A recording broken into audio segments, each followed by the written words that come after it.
రేవంత్ రెడ్డి గారు కూడా real estate రంగంలో ఆయన ఒక ఏజెంట్ అంట, నిజమేనా? మీరు సీఎంల గురించి పిఎంల గురించి నన్ను అడిగితే ఎట్లమ్మా? అంటే మీరు రియల్ ఎస్టేట్ రంగంలో ఎన్నో నేను రియల్ ఏళ్ళుగా ఎస్టేట్ ఉంటున్నారు సార్. ఇప్పుడు ఆ రేవంత్ రెడ్డి గారు నేను మాట్లాడి నేను ఎవరు చెప్పు I'm nothing in inter of him.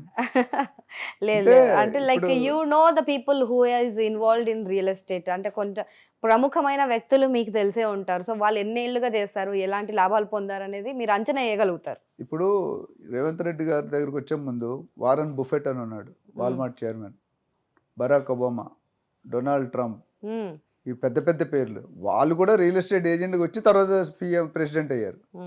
So Revanth Reddy గారు రాజకీయాల కంటే ముందు నాకు తెలిసి రియల్ ఎస్టేట్లోనే ఉన్నారు. ఆయన కోకాపేటలో కొన్ని గేటెడ్ కమ్యూనిటీస్ చేశారని విన్నాను, నాకు తెలియదు కానీ ఆయనే ఒక మన ఇంటర్వ్యూలో చెప్పారు. ఇప్పుడు రాజశేఖర రెడ్డి గారు ప్రొఫెషన్ ఏంటి, డాక్టర్, ఆయన ఈజ్ మెడికల్ డాక్టర్ కదా. కానీ రాజకీయంలో ఎంత నేమ్ వచ్చిందో మీకు తెలుసు, 35 years to become a CM. ఆయన చేసింది వేరు, ఇప్పుడు ఏపీ గవర్నమెంట్ ప్రెజెంట్ సీఎం చేసింది వేరు, వాళ్ళ నాన్నకి ఈయన కంపారిజనే లేదు.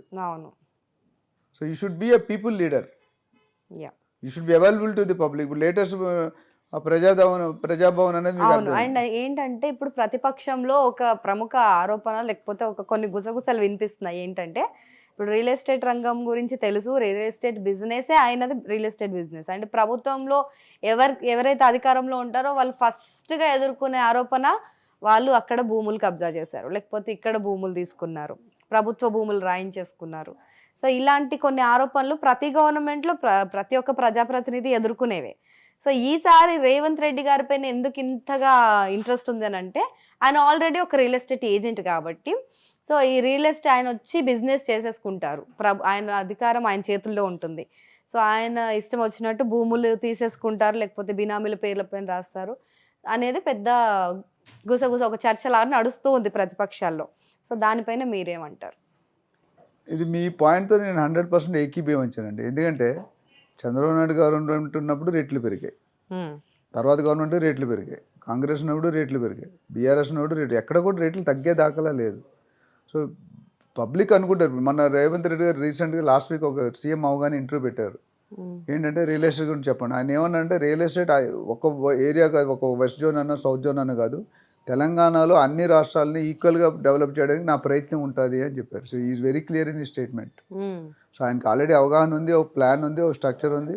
అండ్ ఇప్పుడు ఇల్లు అలగ్గానే పండుగ కాదు కదా. సో టైం ఆయన ఇప్పుడే టేక్ 1 week అయిందేమో, ఇంక 1 week కూడా అవ్వలేదేమో. సో ఈ lot of people have questions. He is also ultimately a human being. ఆయన చేసే స్టెప్స్ ఇప్పుడు కేసీఆర్ గారిని చూడడానికి వెళ్తున్నారు. అంతమంది ఎంతమంది సీఎంలు అట్లా అపోజిషన్ సీఎం దగ్గరికి వెళ్ళారు అనేది మీకు తెలుసు, నాకు తెలుసు, నాకు స్పెషల్ డిస్కషన్ అక్కర్లేదు. ఒకసారి కాదు 2 సార్లు వెళ్ళారు. కేటీఆర్ని పరామర్శించారు, సెక్యూరిటీ పెంచారు, ఖర్చులు భరించాలి, అవన్నీ యాజ్ అ సీఎం డెసిషన్ తీసుకున్నారు. So is going towards a forward good step. అట్లానే కేసీఆర్ గారు ఓడిపోయిన తర్వాత ఫామ్ హౌస్లో మీటింగ్ పెట్టి నేను ఒక స్టేట్మెంట్ అయితే చూశాను. ఇంతవరకు మనకి ప్రజలు ప్రతిపక్షంలో రోల్ ఇచ్చారు, మనం చేద్దాము, మనం కొత్త గవర్నమెంట్ కూడా సహకారం చేసేటట్టు అందరూ మీరు ప్లాన్ చేసుకోండి అన్నట్టు ఒక స్టేట్మెంట్ చెప్పారు. It's a good sign. Maybe because of that స్టేట్మెంటే రేవంత్ రెడ్డి గారు వెళ్ళి పరామర్శిస్తున్నారు. లేదంటే వాళ్ళు డిప్యూటీని పంపించవచ్చు కదా. కేటీఆర్ గారితో గంట సేపు కూర్చొని మాట్లాడాల్సిన అవసరం లేదు కదా. So when people are going, కాంగ్రెస్లో ప్రాబ్లం ఏముంటుందంటే ఎవరు రాజకీయ నాయకులు are behaving like matured people. అంటే ఈ దేంట్లో మనకు కనిపించింది. అంతకుముందు కాంగ్రెస్ గవర్నమెంట్కి ఇప్పుడు తేడా నేనేం చేసింటే, అంతకుముందు ఉన్న చాలా మంది సీనియర్స్ ఉన్నారు. సీనియర్స్ నేను సీఎం అన్నారు. బట్ ఇక్కడ మిగతా వాళ్ళు అన్నారు చాలామంది, ఉత్తమ్ కుమార్ గారు అన్నారు, ఇంకా పొంగిలేటి శ్రీనివాసరెడ్డి, అందరూ సీఎం రేస్లో ఉన్నారంటే వాళ్ళు చెప్పలేదు, పబ్లిక్ అన్నారు. So but it was a clear mandate the day 1 and ప్రమాణ స్వీకారం డేట్ కూడా చెప్పేశాడు రేవంత్ రెడ్డి గారు. అంటే ఈజ్ వెరీ క్లియర్. ఎలక్షన్స్ కు ముందే చెప్పేశారు ఆయన నేనే సీఎం అవుతాను, 9వ తారీఖు ప్రమాణ స్వీకారం చేస్తానని చెప్పారు. దీనికి నేను CNBCలో నేషనల్ టీవీలో చూసాను. ఇదే క్వశ్చన్ అడిగారు. ఒక 1 week ముందు రేవంత్ రెడ్డి గారిని ఒక యాంకర్ అడిగారు, మీరు ఎంత పర్సంటేజ్ గెలుస్తారంటే ఆయన 100% అన్నాడు. హౌ అన్నది. దిస్ ఈజ్ ఒకవేళ రేవంత్ రెడ్డి ఫైట్ చేస్తుంటే ఇటు 50-60% అవుతానమ్మా, ఇక్కడ తెలంగాణ ప్రజలు ఫైట్ చేస్తున్నారు ఎగెనెస్ట్ కేసీఆర్ గారు, అందుకని నేను ఫైట్ చేయగలను, ప్రజలు ఫైట్ చేసిన ఆబ్వియస్లీ విన్ మాదే అని ఓపెన్గా చెప్పాడు. ఆయన ఎలక్షన్ అవ్వకముందే చెప్పాడు, ఓటింగ్ అవ్వకముందు చెప్పాడు. They have some calculations, they have some reports, they have some intelligence. Every department will have an intelligence department. ఏమవుతుంది ఇప్పుడు, ప్రజల నాడు ఎట్లా ఉంది, రైట్ ఏ మినిస్టర్ బాగా చేస్తున్నాడు, ఏ మినిస్టర్ బాగా చేయలేదు, ఇవన్నీ they are aware. Right right and ఇప్పుడు ప్రస్తుతం అయితే కొత్త ప్రభుత్వం ఏర్పడిన తర్వాత అందరికీ ఒకటే ఒక భయం అంటే రియల్ ఎస్టేట్లో సంబంధించి ఎక్కడ ఇన్వెస్ట్ చేయాలి, ఇప్పుడు ఇన్వెస్ట్ చేయొచ్చా లేదా, ఈ కొత్త ప్రభుత్వం ఇప్పుడే వచ్చింది, సో ఎలాంటి పాలసీస్ చేంజ్ చేస్తుందో ఎవరు అంచనా వేయలేరు, చేస్తుందా లేదా ఇవే కంటిన్యూ అవుతాయో తెలీదు, సో ఇన్వెస్ట్మెంట్ చేయొచ్చా లేదా ఇప్పుడు? నాకున్న నా పర్సనల్ ఒపీనియన్ చెప్తాను, కొంతమంది నచ్చొచ్చు లేకపోతే ఏకీభవం చెప్పుకోవచ్చు. ఇన్వెస్ట్మెంట్కి this is the right time. ఎందుకంటే లాస్ట్ 6 నెలల నుండి రేట్లు స్టేబుల్ అయినాయి. నెక్స్ట్ 6 నెలలు కూడా ఇంచుమించు ఇంతే ఉంటుంది, పెద్దగా ఏం గ్రోత్ ఉండదు.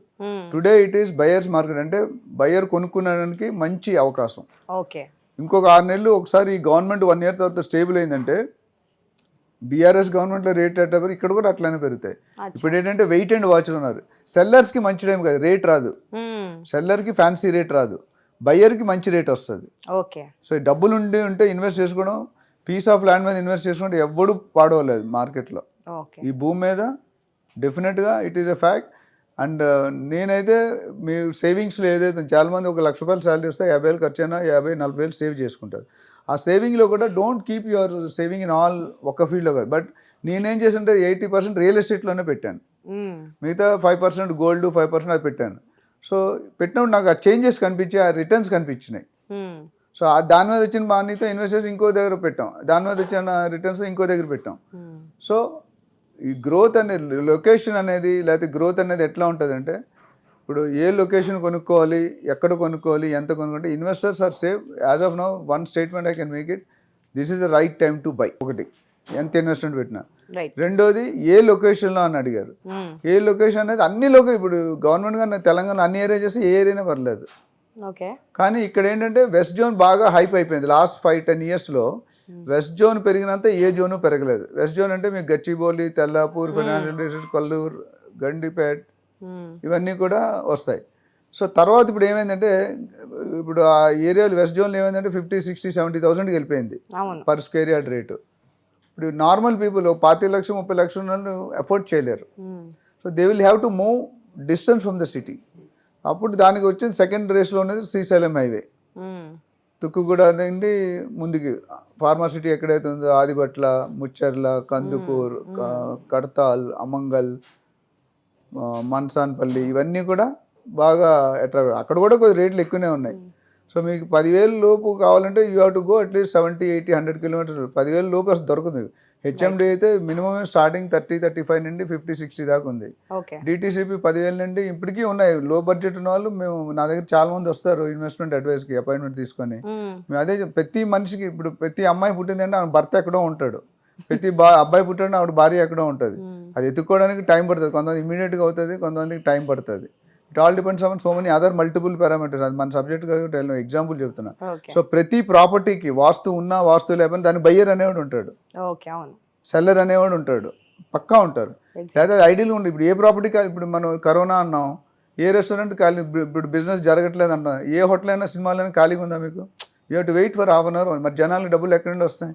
Car showroom, car sales has gone up by so much percentage. Gold percentage రేట్లు పెరుగుతున్నా కొంటూనే ఉన్నారు. ఎక్కడ ఆగారు? ఏ ఇన్వెస్ట్మెంట్ లాగారు?